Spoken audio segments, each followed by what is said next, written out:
نخوشینا کرونا کووید 19 لسر زیادتر بشین جواک باندور نینی کرده جی لسر برهمداین نویسکاران و خواندن ولاتیان جی باندور نرینی کریه لگور لیکولنا کش آلیه دیارنامه و هاتیه کرن ای سال 25 وشان خانه این کردی به توای 25 پرتوک چاپ کرنه اولگور سالا بوری برهمداین تقریبا 110 زیده بویه Revebirê Pirtûka Kurdî bawer berşeft tîne ziman ku asta firotîna Pirtûkên Kurdî bi dilê wan nebe jî û korona li hin weşanxaneyên biçûk bandorên neyînî kiribe jî dema herî zêde pirtûk hatine firotin serdema ku ji ber pandemiyê qedexe hatine ragihandin bûye. Di destpêka koronayê de texmînen 10-15 roj hinek bêjin karên aliyê pirtûkfirûçiyan bêjin ket. Çünkü millet bêtir ket psikolojiya paqijkirina xwe û ji tirsa koronayê çit kir nedzaniye.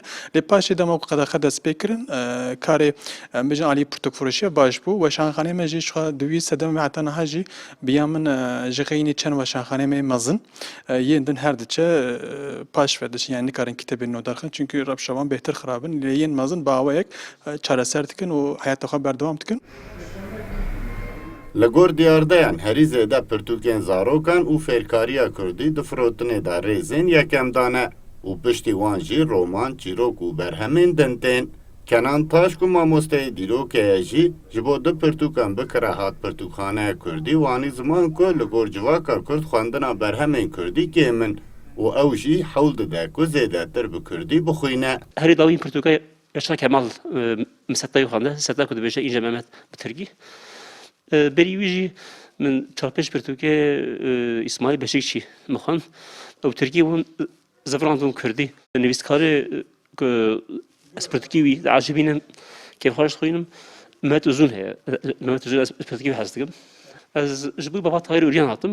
Ji bo helbestê wî çarênî wî hene. Ez ji bo wî hatim. û yedînê jî Selim Temo dibêje Kurdê Xorasanê û ji milê dîrokî ve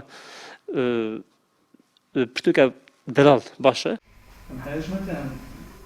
Dîsa li gor lêkolîna diyarnameyê îsal jî bi 67 berheman herî zêde pirtûkên helbestan hatine çapkirin û nivîskar nav Mîrok û Avrupayê dijî jî bi 7 pirtûkên xwe yên nû nivîskarê ku îsal herî zêde berhemên wê nû hatiye çapkiriye.